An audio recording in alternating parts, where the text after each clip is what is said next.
Ok. Muito bem, pessoal. Então, vimos todas as questões de competência tributária, como é que faz para instituir, criar, majorar tributos.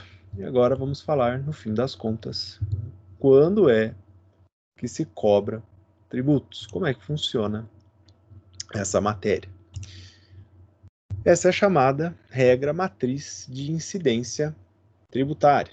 Então, essa relação jurídico-tributária, que é tida lá, por um lado, do sujeito ativo, que é quem cobra o tributo, o Estado, do outro lado, o sujeito passivo, que é o contribuinte ou responsável, que é quem paga o tributo, eles entram numa relação jurídica dada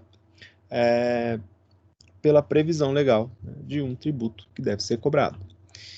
E, para que essa relação jurídica possa existir, que ela possa se manifestar, nós devemos seguir aqui uma sucessão lógica e cronológica de acontecimentos. Então, nós temos uma sucessão de acontecimentos. Então, a gente fatia toda essa incidência do tributo nessas fases. Então, nós vamos ter lá uma hipótese de incidência, depois, a possibilidade ou a realização de um fato gerador. Com isso, vai nascer uma obrigação tributária. Desta obrigação tributária, é necessário que haja um lançamento, e com o lançamento se estabiliza a relação jurídica tributária e surge, nasce lá o crédito tributário, que é o quanto você vai dever para a administração pública. Então, vamos seguir essas fases, uma por uma, e vamos ver lá como é que funciona cada uma. É interessante de notar, que o professor Eduardo Sabag, ele é um doutrinador do direito tributário, e ele fala que para entender essa questão da hipótese de incidência, é quase como no direito penal. Eu comentei isso brevemente em algumas aulas atrás com vocês, quando eu falei lá do princípio da legalidade estrita, que nós falávamos lá em tipicidade tributária. Como é que funciona? Então, nós pegamos o fato, o que aconteceu, o que o ser humano fez, comparamos a norma. Então, essa subsunção do fato à norma é a comparação do que aconteceu na vida real com o que está previsto na norma, na legislação. E analisa os critérios do que encaixa. Veja, tanto que, lá para o direito penal, como o professor faz esse paralelo, é previsto um tipo penal. Então, quando você vê lá tipo penal, nada mais é do que um artigo que prevê um crime. Por exemplo, no crime de roubo, subtrair para si ou para outrem bem móvel alheio mediante emprego de violência ou grave ameaça.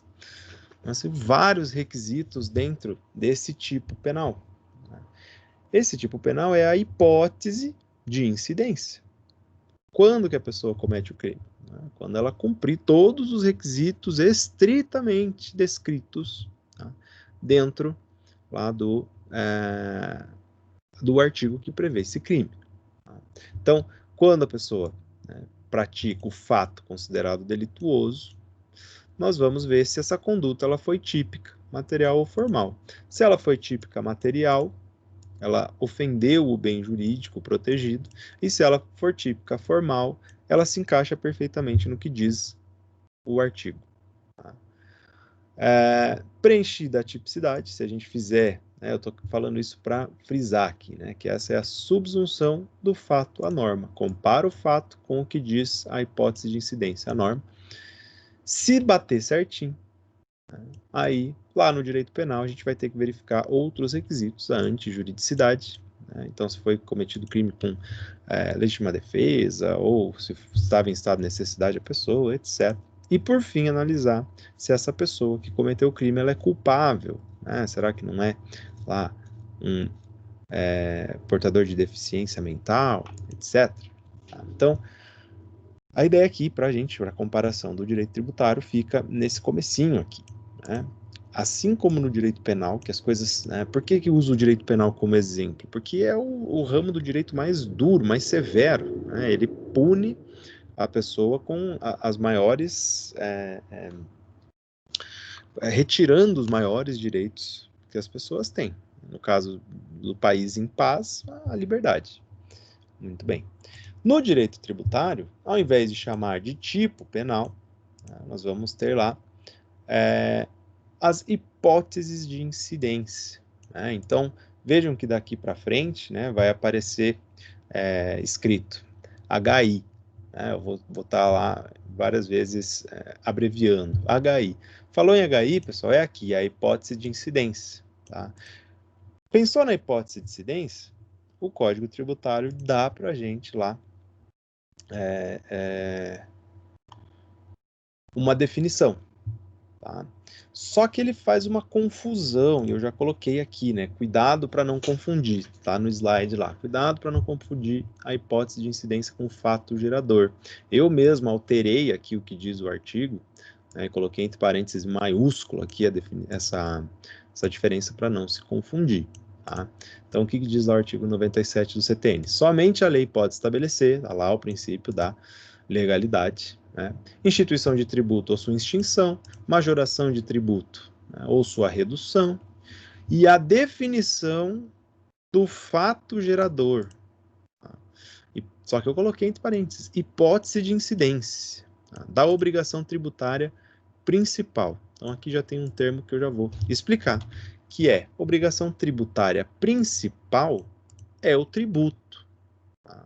Quando a gente fala, né, em obrigação, é aquele que você paga.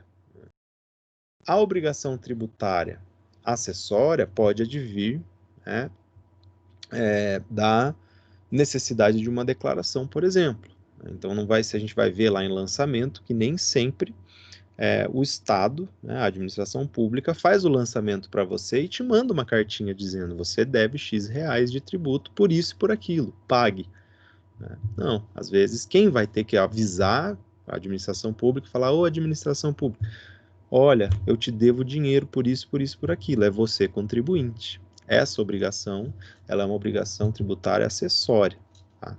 Então, a obrigação tributária principal é aquela de pagar, né, que gera o tributo, pagamento.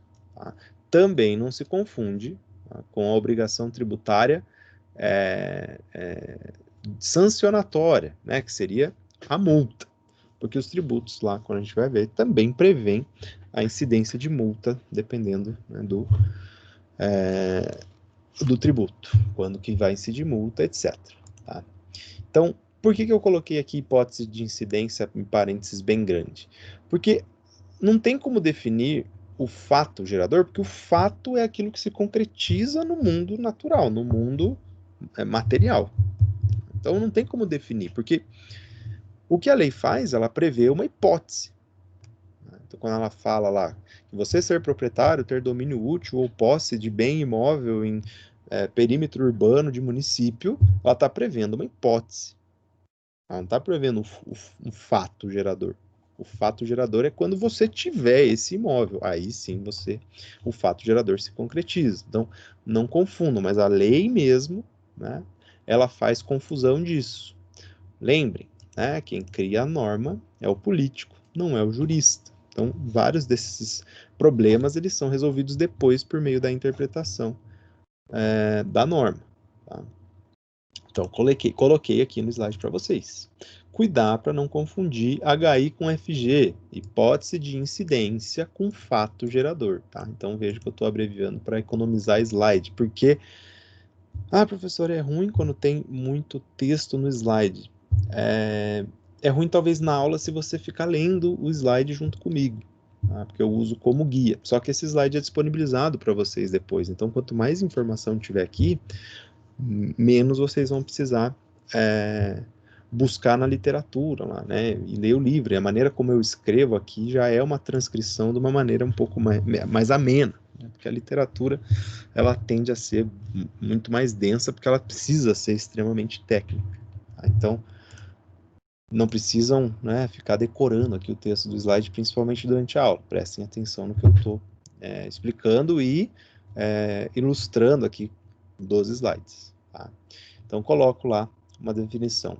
Essa hipótese de incidência, ela é dotada de hipoteticidade. Né?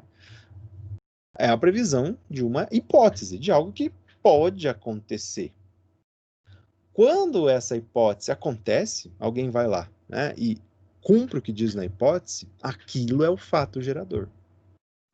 E aí começa a relação jurídica tributária. Olha aqui, né, nesse quadrinho que eu fiz, nessa evolução, né, do nascimento da relação jurídica tributária, que primeiro tem a hipótese, que é o que diz a norma. Depois o fato é gerado. Né? Alguém fez aquilo que estava escrito aqui.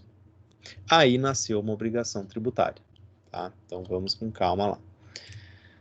Dentro dessa forma, né, de se prever a criação dessas normas tributárias, nós temos alguns elementos que estruturam, né, as leis tributárias. Então, geralmente, quando você vai, né, pegar lá um tributo, né, e ele vai te descrever o que ele vai ser cobrado, ele vai ter que te dizer, né, qual é a base de cálculo. Né? Então, com base no que você vai cobrar? Por exemplo, IPVA, Imposto sobre Propriedade de Veículo Automotor. Eu vou ter que cobrar. De quem que eu vou cobrar? Então, quem é o sujeito passivo? É o proprietário de veículo automotor. Legal. Qual que é o fato gerador? Quando que vai se concretizar a hipótese de incidência? Tá? Vejam que está sempre colado essas duas noções aqui. Quando esse sujeito passivo for proprietário. Muito bem. Claro, num determinado espaço de tempo. A gente vai ver lá, né, que tem são 3 possibilidades de fatos geradores ocorrerem, tá, no tempo. Então aqui, quando ele for proprietário, né, de veículo automotor num determinado tempo, ele vai cumprir esse requisito. Muito bem. Para descobrir quanto que ele vai pagar, eu preciso de uma base de cálculo. Tá? Então, vou calcular a partir do quê? O valor do automóvel. Tá? O valor declarado, né, do automóvel. Então, quando você preenche documentação, né, do veículo, depois que ele já saiu, por exemplo, de uma concessionária, você avisa a administração pública e eles, com base naquele valor declarado, vão realizar o lançamento. Tá? Vão utilizar, dependendo, né, do tipo do tributo, a base de cálculo vai alterando. Por exemplo, na contribuição de melhoria, né, que é um tributo em que, né, toda vez que o Estado realizar uma obra pública que valorize o seu imóvel, você deve pagar um tributo. Né? Então, a hipótese de incidência é essa. Qual é a base de cálculo desse tributo? É o valor do lucro que você obteve, da valorização do imóvel que você obteve. Não é o valor da obra realizada pelo Estado, não é o valor do imóvel, é o valor da valorização. E daí, para fazer isso, tem que ser feito uma apuração, uma perícia, por meio lá de corretores, né, imobiliária, etc. Alguém, né, especializado na área. Vejam, princípio, né, da motivação, princípio da legalidade estrita, princípio da publicidade. Então, o Estado, né, tem que informar todos esses dados. Aí pega o valor dessa valorização do imóvel e aplica-se uma alíquota em cima deste valor, desta base de cálculo. Qual vai ser a alíquota? Né? É um percentual. 8%, 10%, 15%? Né? Muito bem. Depois, né, vejam, aqui estamos prevendo tudo que é possível, tudo que é necessário, perdão, para conseguir instituir lá o tributo e cobrá-lo. E, por fim, né, a multa, que vai prever lá, se você não recolher esse tributo, se você não pagar, se você fizer errado, se você declarar de uma maneira esdrúxula, de má fé, né, não declarar, multa. Também é previsto na lei tributária. Muito bem. Então, aqui estão os elementos. Vamos falar, então, do fato gerador. Tenho minha hipótese de incidência. O fato gerador é aquilo que vai concretizar essa hipótese de incidência. Então, é uma ação humana verificada no mundo físico. Quando a hipótese diz, se você for proprietário de veículo automotor, isso é a hipótese de incidência, o fato gerador é você fisicamente, né, ir lá e ser proprietário do veículo automotor. Tá? Você finalmente adquirir aquela propriedade. Quando o fato gerador se encontra com essa hipótese, né, aí temos o marco inicial da relação jurídico-tributária. Tá? E a gente começa, né, o Estado já começa a cogitar ali o seu dever de pagar essa obrigação tributária, o tributo. Tá? Tem aqui uma definição do próprio CTN, de fato gerador, e vejam que ela é uma definição aberta. Né? Ele quer deixar da maneira mais prática para o legislador conseguir criar. Veja, o princípio da estrita legalidade está previsto em lei o que é o fato gerador. Fato gerador da obrigação principal, a obrigação principal é o pagamento do tributo, não esqueça. É a situação definida em lei, princípio da legalidade, olha só, tudo que é artigo sempre está meticulosamente preocupado com cumprir lá os princípios. Como necessária e suficiente a sua ocorrência. Então tem que fazer uma descrição. Tá? Necessário e suficiente. Essa é a definição. Não é uma definição fechada, não é uma definição com critérios objetivos, são critérios subjetivos. Né? O que vai ser um fato gerador que cumpra lá, né? Necessário e suficiente à ocorrência da hipótese de incidência. Aqui estão os elementos estruturantes que vão definir aquilo que é necessário, tá? E suficiente para a cobrança de um tributo. Tá? Então, por isso que eu já coloquei num quadrinho da maneira mais visual, para visualizar melhor aqui. Tá? Não precisa ficar no texto. Muito bem. Lembra que eu falei lá em cima? Esse encontro do fato gerador com a hipótese de incidência se chama subsunção tributária. Tá? Então, quando a gente fala em subsunção, você imagina um se encontrando ao outro. Você compara o fato gerador com a hipótese de incidência, você está fazendo a subsunção do fato à norma, a subsunção tributária. Tá? Então, lembrem desse nominho aqui, que é aquele momento em que você vai descobrir se você vai ter que pagar tributo ou não. Né? Se você tem lá o fato gerador suficiente para gerar a obrigação tributária. Muito bem. Uma coisa interessante, né, de se notar aqui é que o fato gerador ele é economicamente objetivo. Não interessa a subjetividade que envolva ele, como ele aconteceu, seguindo uma máxima latina, uma expressão em latim que diz pecunia non olet. O dinheiro não tem cheiro. Pouco importa de onde veio esse dinheiro. Tá? Então, se a fonte de riqueza tributável veio ou não de uma fonte lícita, não interessa. Tá? Essa frase, pessoal, ela veio lá do imperador Vespasiano, quando ele estipulou cobrança de tributos para as pessoas que utilizavam banheiros públicos. Né? Veja, né, o dinheiro não tem cheiro, porque a discussão era, né, poxa, mas é advindo, né, uma riqueza que vem para o Estado da utilização das pessoas para suas necessidades básicas pessoais. Ele fala, bom, o tributo, o dinheiro não tem cheiro, tanto faz de onde ele vem. E essa matéria, ela é ainda, até hoje, né, prevalece. Tá? E isso está inserido de uma maneira mais técnica aqui na descrição do artigo 118 do CTN. Então, diz lá, a definição legal do fato gerador é interpretada abstraindo-se, tá? Então, não levando em consideração, tá? Inciso 1º, a validade jurídica dos atos efetivamente praticados pelos contribuintes. O ato que você praticou era inválido, né? Juridicamente? Era, mas demonstrou sinal de riqueza, o dinheiro não tem cheiro, tributa.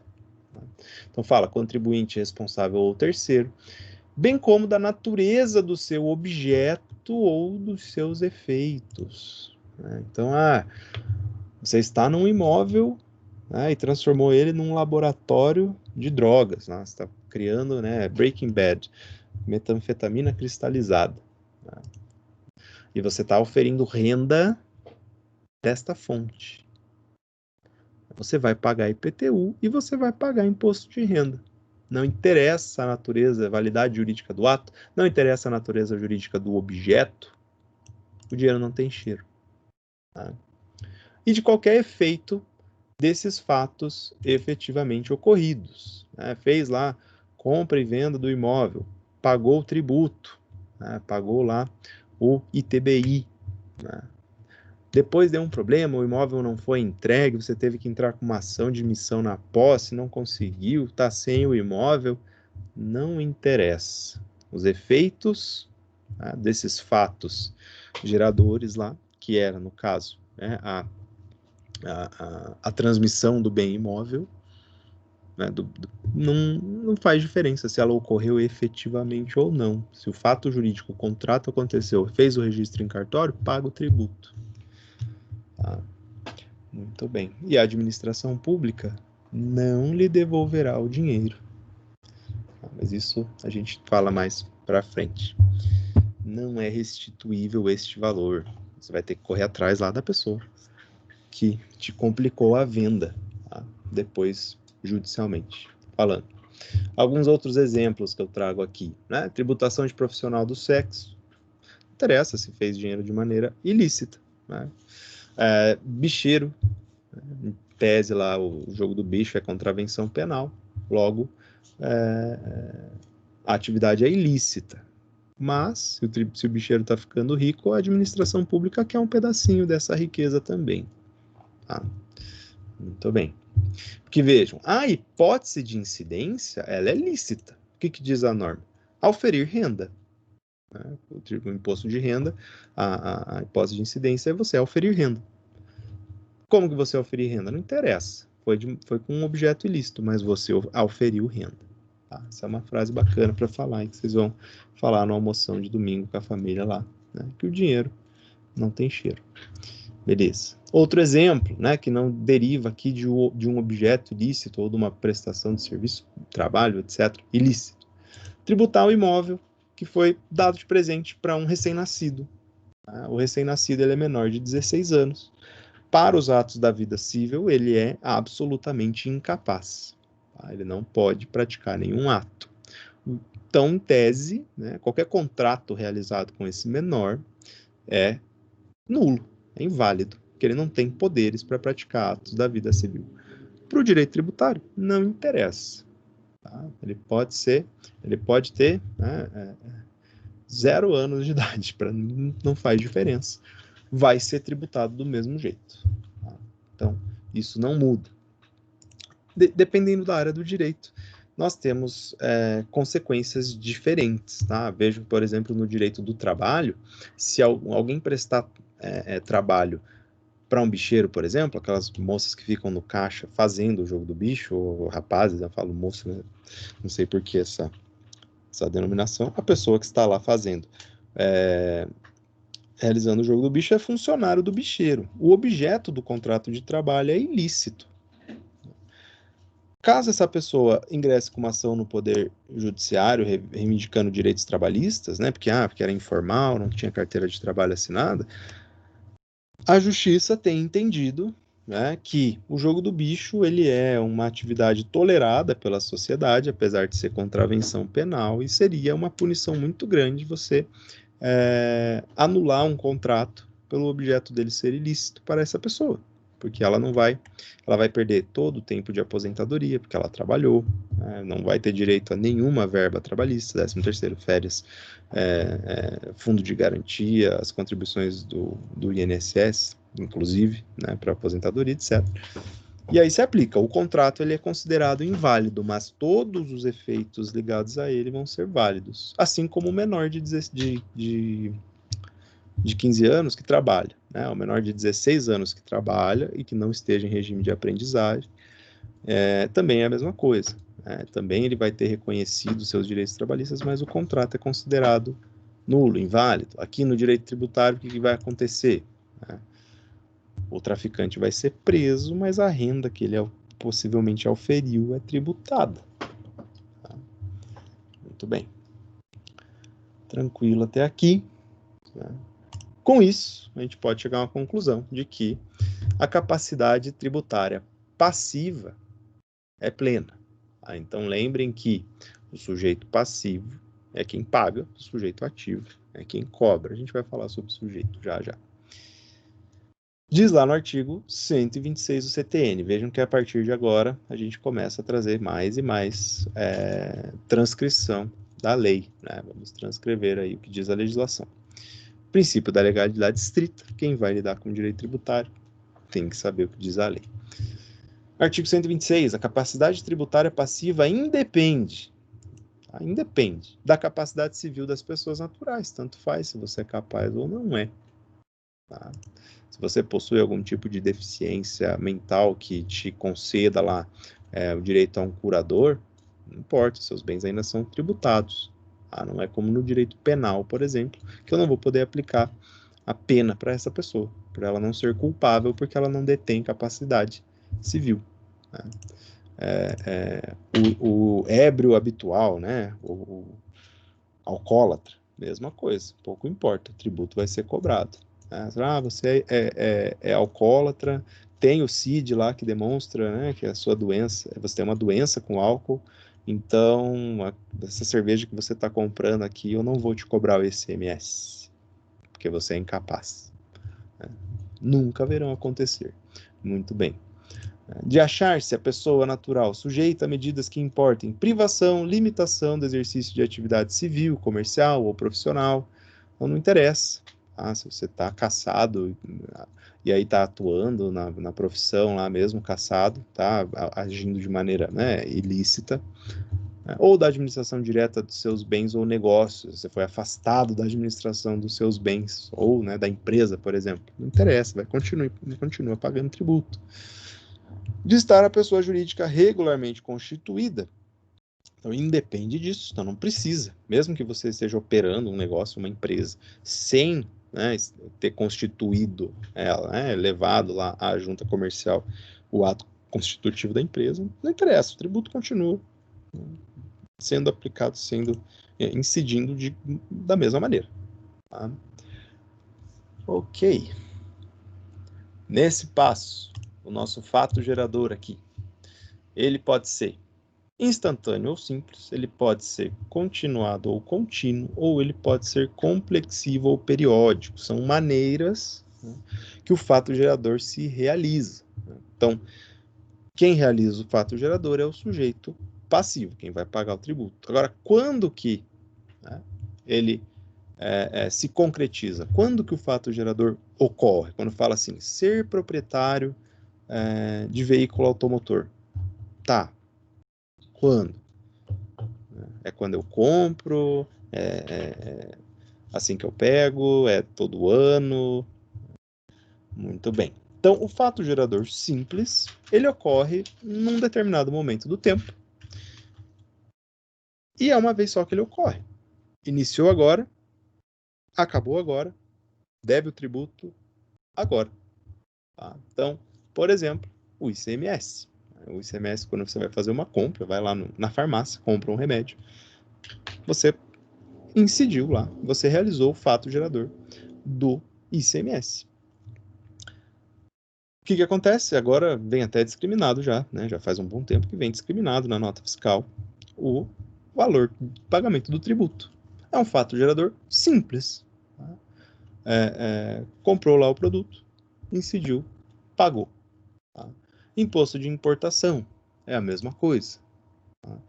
Quando chega o seu pedido, né? Vem lá por transportadora ou por correios, com o valor declarado, ocorre a hipótese de incidência. Você importou, já incide automaticamente. O fato gerador ele não vai se renovar. no tempo. Ele só vai acontecer uma vez, tá? Para exportação, mesma coisa, etc. Muito bem, isso aqui tranquilo de entender. O segundo é conhecido como, né, fato gerador continuado. Nesse, a realização, perdão, a realização do fato leva um período para se completar, né? Ela vai se protraindo no tempo de uma maneira estável. Então, por exemplo, o dia 1º de janeiro. Né? Chega lá o dia 1º de janeiro, começou o novo exercício fiscal, incide alguns tributos. Se você é proprietário, né, de um imóvel na zona urbana, você, lá no dia 1º de janeiro, por exemplo, vai incidir, né, vai realizar o fato gerador da hipótese de incidência do IPTU. E essa matéria tributável, isso que a gente está falando, como por exemplo o IPTU, ela vai continuar existindo hoje, vai continuar existindo amanhã, e ela vai ser previsivelmente tributada num dia fixado. Tá? Não necessariamente precisa ser o dia 1º de janeiro, é usado como marco, tá? Porque inicia um novo exercício financeiro, geralmente se aufere tudo aquilo que existe de bens. Tá? Não quer dizer que corresponde ao dia da declaração ou último dia de prazo de declaração, tá? Porque aqui, por exemplo, nesses exemplos aqui, são tributos realizados por lançamento. Né? A gente vai falar sobre isso. Então, pode ser que mude a data, dependendo do tributo. Tem que verificar lá a legislação. Muito bem, então, exemplos esses são IPTU, IPVA, né, todos eles que vão ser tributados num prazo de tempo, nesse caso anualmente, né, o imposto sobre território rural é conhecido como continuado por isso. E aí o que não dá para confundir é com o fato gerador complexivo ou periódico, tá? Porque ele também ocorre num espaço de tempo, só que ele vai se aperfeiçoando, ele vai somando vários fatores, vários fatos, até acontecer o fato gerador. O fato gerador, tá aqui a formulazinha, é uma sequência de fatos que somadas e ao fim de um tempo, de um período, ocorre o fato gerador. Então, o exemplo, né, é do imposto de renda. Você vai auferindo renda durante o ano, vai acumulando riqueza, vai ganhando dinheiro. E cada mês, cada semana, cada dinheiro que você recebe, né, cada valor que você recebe, você vai somando. Chegou lá no fim do ano, quando chegar lá no dia 1º de janeiro, você vai ter realizado o fato gerador, tendo como base de cálculo o ano anterior, tá? O exercício fiscal anterior. Vai pegar tudo que você ganhou, por exemplo, agora estamos acumulando, né, os fatos aqui para pagamento de tributo do ano que vem, né, de 2021. A base de cálculo desse pagamento vai ser a renda auferida em 2020. Tá? Eu vou deixar para vocês agora, né, um trabalho, né, que não vale nota, mas é para vocês pesquisarem e analisarem. Vejam, se um tributo, né, se o imposto de renda for majorado nesse ano, né, então sai lá a lei que aprova um aumento na alíquota do imposto de renda. Essa majoração, ela vai ter que respeitar o princípio da anterioridade. Muito bem. Agora, essa renda que está sendo auferida é do ano de 2020. A lei vai entrar em vigor, ou a aplicação dessa nova lei vai se dar no ano de 2021. Na hora de cobrar esse tributo, eu vou aplicar a alíquota da lei anterior, né, ou seja, da lei antes da majoração, do tributo. Nesse caso, né, a lei de 2020, ou, né, porque eu já estou auferindo a renda de 2020. Depois, quando eu for declarar lá o meu imposto, eu vou estar declarando aquilo que eu recebi em 2020. E em 2020 eu estava sob a vigência de uma lei que previa uma alíquota X. No ano que vem, a lei mudou.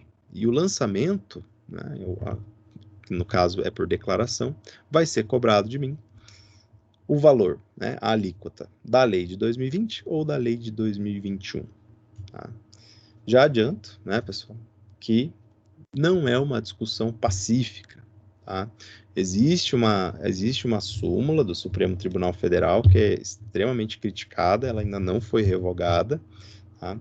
Para dizer, mas, né, existe a defesa aí dos dois lados. E por que eu falo para pesquisar? Né?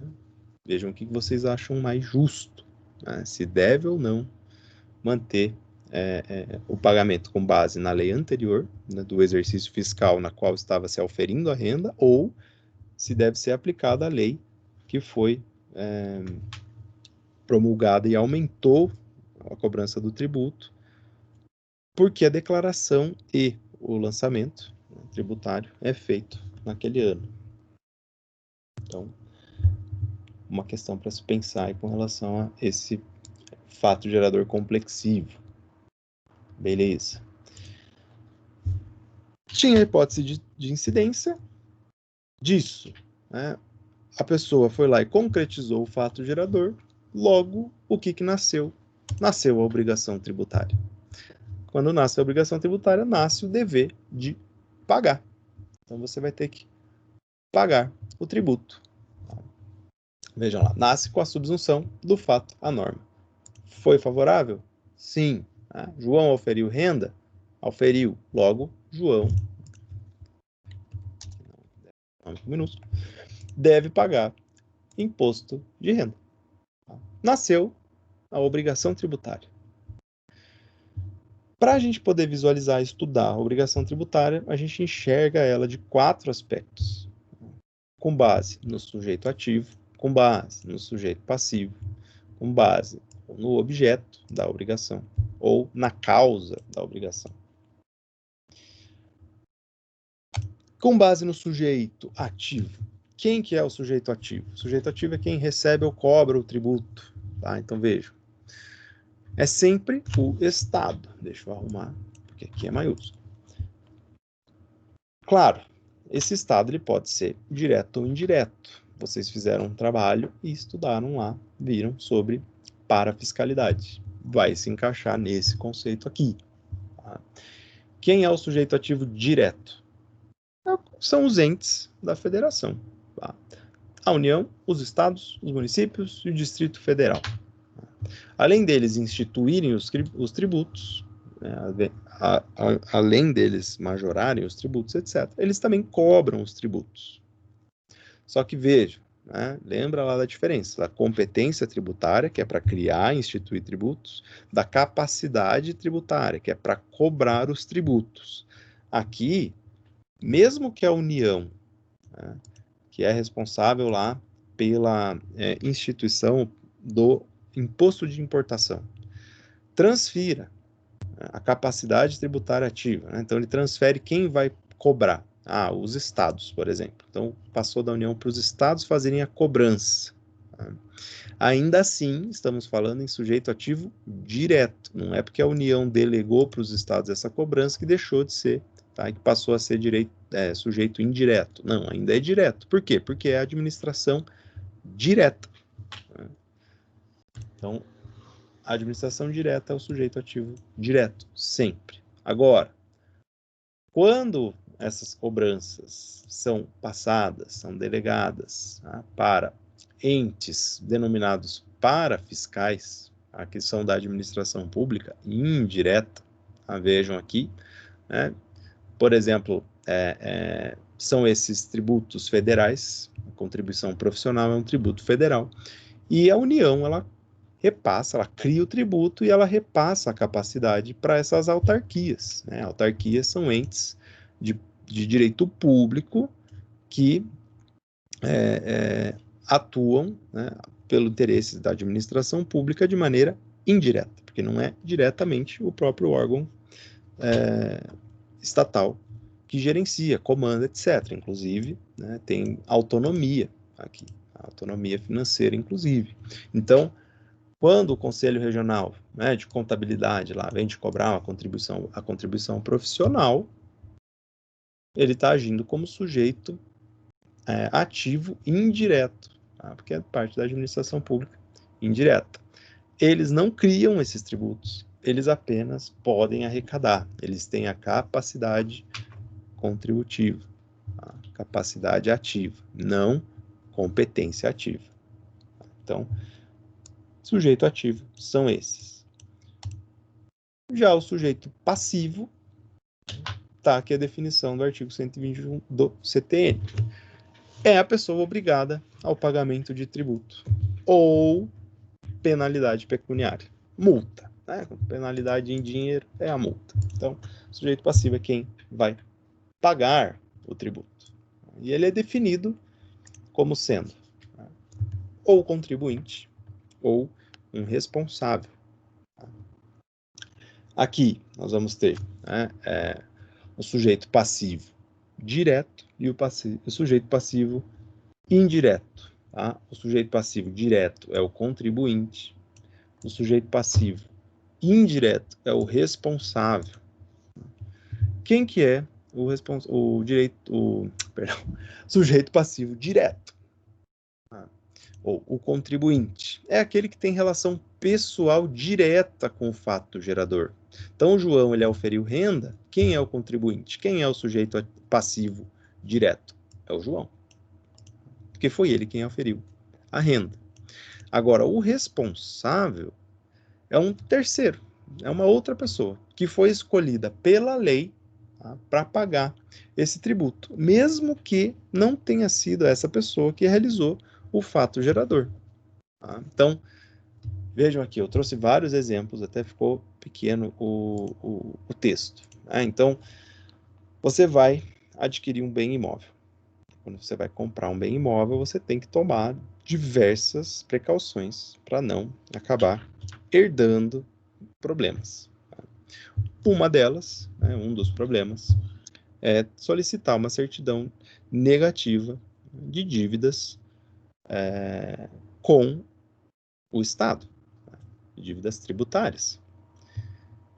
Por quê? Porque se você não atentar a isso e adquirir o bem imóvel, essa dívida tributária já existente, pré-existente, passa a ser sua.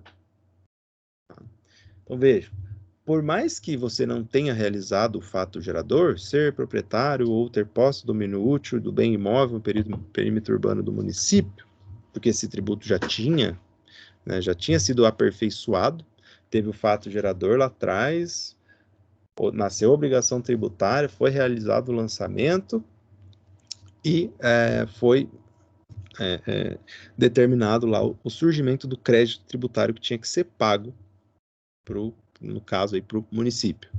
E a pessoa não pagou, deixou em aberto, foi inscrito na dívida ativa. E você, na hora de comprar esse imóvel, não se atentou, não pediu certidão, nada. Você é conhecido como um sucessor. Você é um sucessor tributário. O que você herdou? Uma dívida. Né? Então, meus parabéns. Você agora... Ah, professor, né? Mas não fui eu.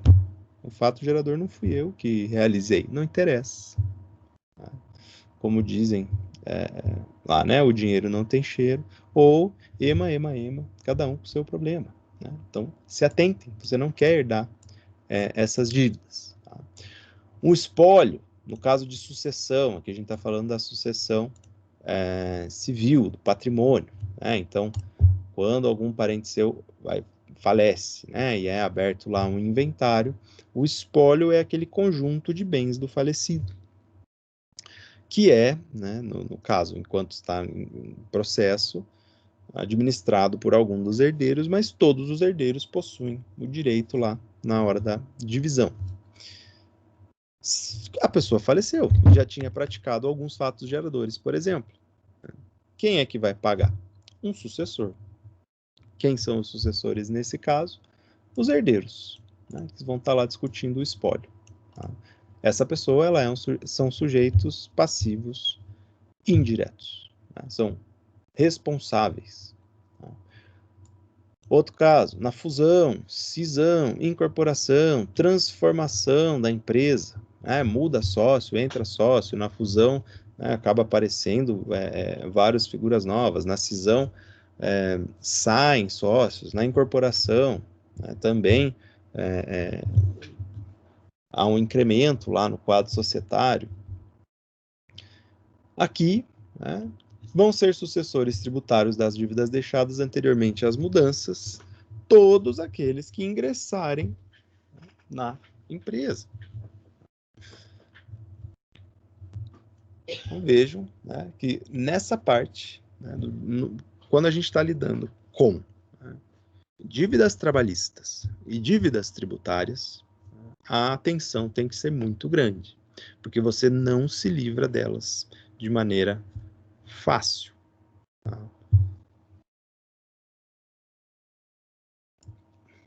Ok, então prestem atenção quando forem.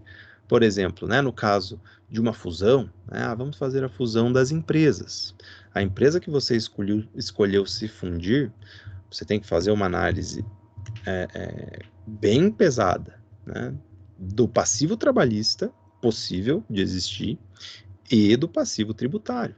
Tá? Você vai se tornar um responsável tributário e o responsável pelo passivo trabalhista, pelas dívidas trabalhistas, se você não se atentar. Então, muito cuidado lá. Muito bem. Sempre há, né? A regra matriz de incidência sempre há a possibilidade de solidariedade passiva, mas nunca ativa. Então, por quê? Porque o sujeito ativo, a administração pública, seja, né, direta ou indireta, ela é sempre uma só. Tá? Não sei se vocês conseguem ouvir o badalo dos sinos aqui. Ele marca o horário. Vou deixando ele passar aqui, porque passou. Então, sempre, né, vai ser um sujeito ativo, que é a administração pública. Tá? Agora, contribuintes podem ser mais de um. Tá? Então, o que acontece é que existe mais de um contribuinte possível de integrar essa relação jurídica. O polo passivo pode ser infinito, pode ter 10, 20, 50, 100 contribuintes lá, dependendo, por exemplo, de uma empresa gigante com muitos sócios. O exemplo ali, irmãos que são proprietários de um imóvel. Se são vários irmãos que são proprietários das frações ideais de um imóvel, eles vão dever o tributo, por exemplo, o IPTU, de maneira solidária. Tá? Então, essa é uma palavra que vocês têm que aprender. Não sei se vocês já decoraram, lembram o que ela significa, mas a solidariedade aqui, tá? Ela não quer dizer, né, que um vai se atentar com a carência dos outros, né? Não é no sentido de realizar caridade. Né? A solidariedade aqui, você tem que pensar assim, eles são solidários. Em que sentido? Eles dão as mãos e todos vão responder pela dívida, tá? Juntos. Então, vejam que a dívida tributária, ela não é divisível. Ela é cobrada como um todo, até ficou ruim aqui a formatação do texto, ela é cobrada como um todo de todos os contribuintes / responsáveis. Tá? Então, pode ser, né, que exista contribuinte só, 2 contribuintes, 3 contribuintes, né, porque todos praticaram o fato gerador, lá os irmãos que participaram do imóvel. Pode ser que tenha, né, só responsáveis, então uma empresa que foi adquirida por outra, os sócios antigos se retiraram, os novos herdaram a dívida tributária. São, sei lá, 8 sócios, são 8 responsáveis tributários respondendo lá pela dívida. Tá? E pode ser uma mistura de contribuinte e responsável também, no caso lá de uma fusão, por exemplo, né, os sócios que já tinham dívida são contribuintes, porque eles praticaram fato gerador. Os sócios ingressantes, os novos sócios, eles são responsáveis tributários, tá? Porque eles não praticaram fato gerador. Tá? Ainda, também, não tem previsão de benefício de ordem. O que é o benefício de ordem? Coloquei lá, porque é o que diz a lei, tá? O que diz o artigo. É pensar se há uma ordem de quem deve pagar primeiro. Será que o antigo, o contribuinte que praticou o fato gerador lá na fusão da empresa, por exemplo, será que ele deve mais, né, o peso que ele tem, né, no que ele deve na dívida tributária é maior do que o responsável que acabou de entrar nessa sociedade? Veja, o código diz, não há benefício de ordem. Por isso, a gente fala em solidariedade. Então, para frisar, né, solidariedade, todos respondem pela dívida total, juntos, ao mesmo tempo. Tá? Ah, professor, como que é? É cobrado, então, sei lá, vai ter que pagar lá 3 mil reais de IPTU. Né? E são 3 irmãos. O Estado vai cobrar R$ 1.000 de cada um? Não. O Estado vai cobrar 3 mil reais de cada um? Sim, mas não somado. Tá? O Estado vai cobrar os 3 mil reais dos 3. A dívida é uma só, ela não é divisível. Claro, né? Não vai impedir o fato deles fazerem a divisão do valor e pagarem. Tá? Mas a ideia é que, né, se o Estado, quando vai cobrar o tributo, por exemplo, encontrou 2 dos irmãos para processar, porque eles não pagaram o tributo, vamos para a execução fiscal. Não encontrou 2 dos irmãos, e encontrou um só. Ele vai cobrar R$ 1.000 desse e esperar encontrar os outros para cobrar os outros 2 mil? Não, ele vai cobrar os 3 mil desse aí. Ah, não achou os outros, etc. Não interessa. Tá? Ele vai cobrar tudo dele. Vamos fazer a leitura aqui do artigo 124. Deixa eu abrir aqui. Aqui, tá? Então, diz lá, tá? É o capítulo 4 do CTN, na seção 2, que vai dizer solidariedade. Então, sujeito passivo, solidariedade. Artigo 124. São solidariamente obrigadas, as pessoas que tenham interesse comum na situação que constitua o fato gerador da obrigação principal. Então, tem interesse comum, praticaram o fato gerador juntos. Tá? Ou as pessoas expressamente designadas por lei. Quando ele fala isso, tá? Ele está querendo dizer que são os responsáveis. Né? Então, aqueles responsáveis tributários, eles também são solidariamente obrigados. Tá?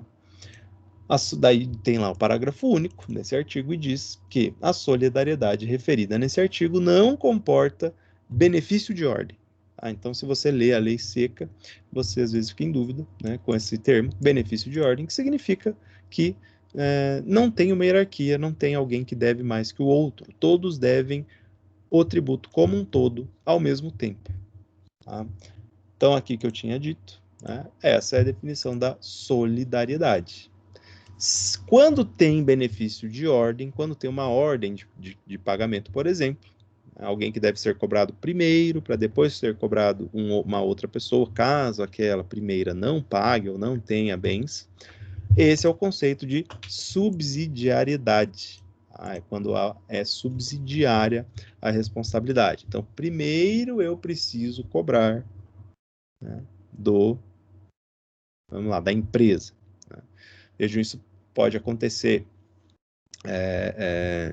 na cobrança de dívidas, por exemplo, de fornecedores. Né? Você entra com a ação para cobrar um fornecedor que está te devendo, e o seu devedor é uma empresa. Você tem que cobrar dessa empresa primeiro.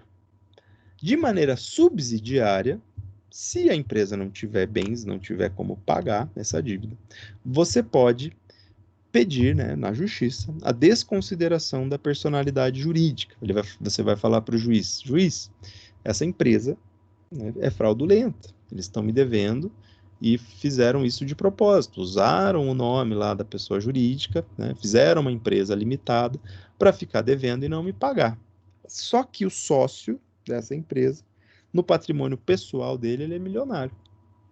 e eu quero receber. Então, primeiro se esgotou lá a procura de bens da empresa, depois, de maneira subsidiária, foi pedido a desconsideração da personalidade jurídica para atingir o patrimônio dos sócios. No direito tributário, não funciona assim. Todo mundo já responde direto por tudo. Muito bem.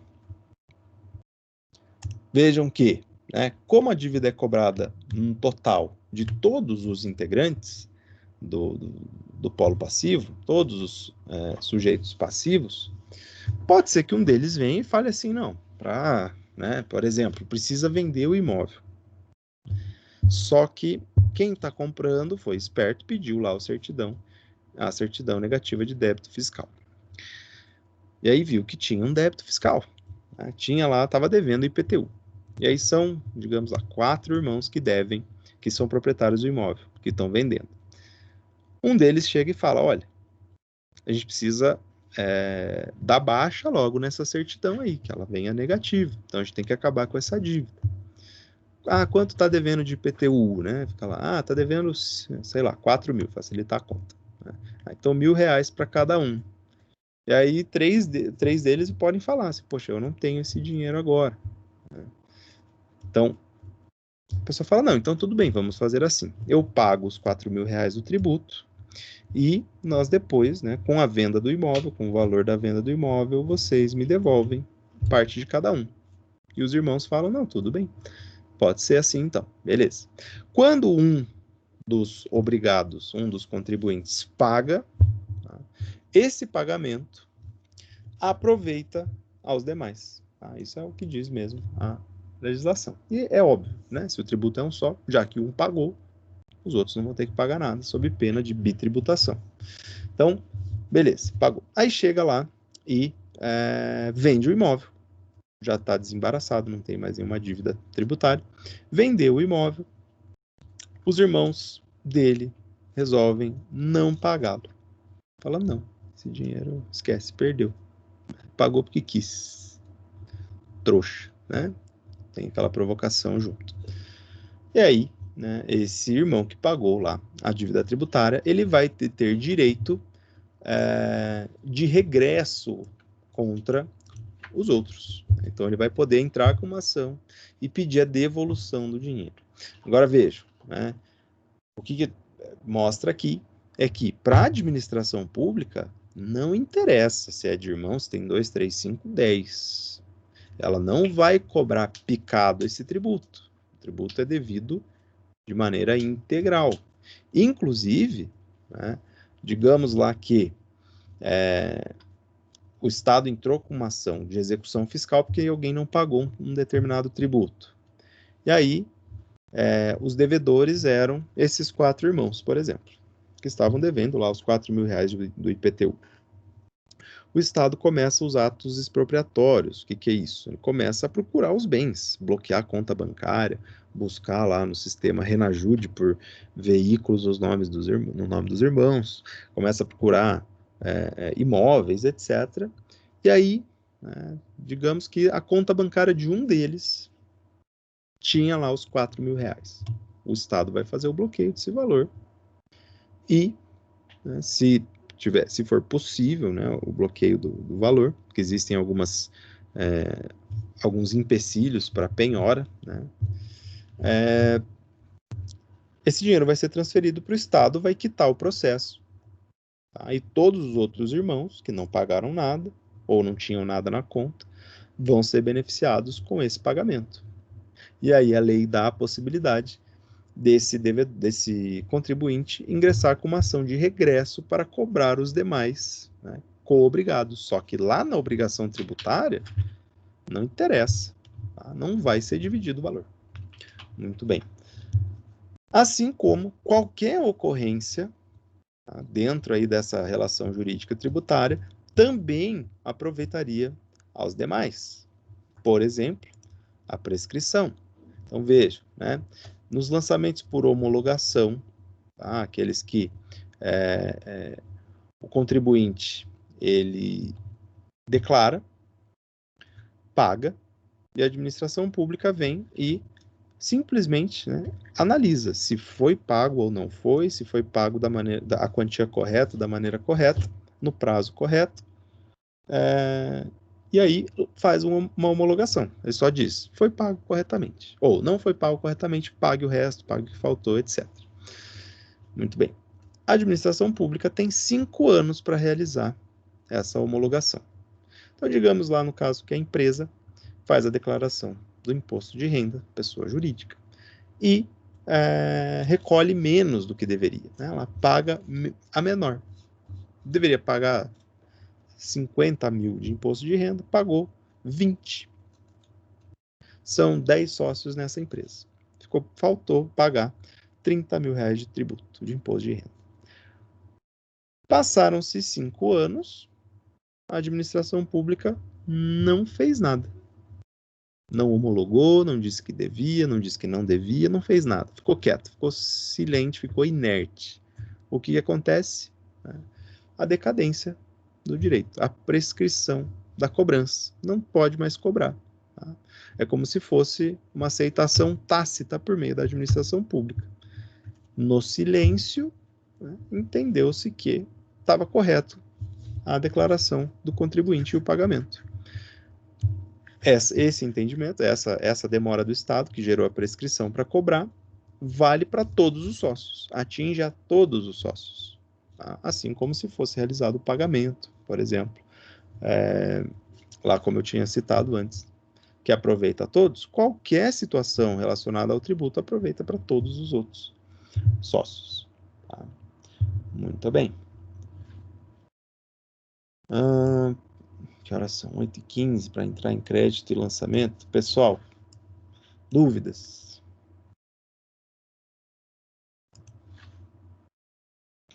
Eu acho que não vai compensar entrar em crédito tributário, porque a gente tem que falar bastante sobre o lançamento.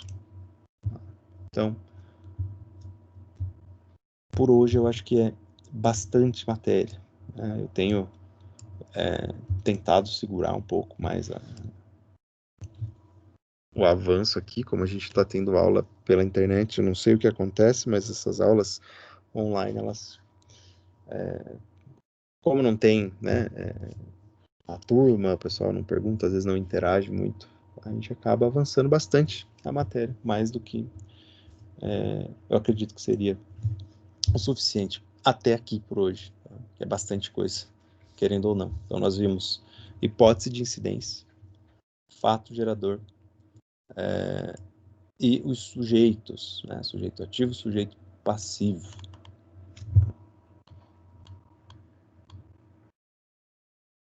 Já estamos dentro da obrigação tributária.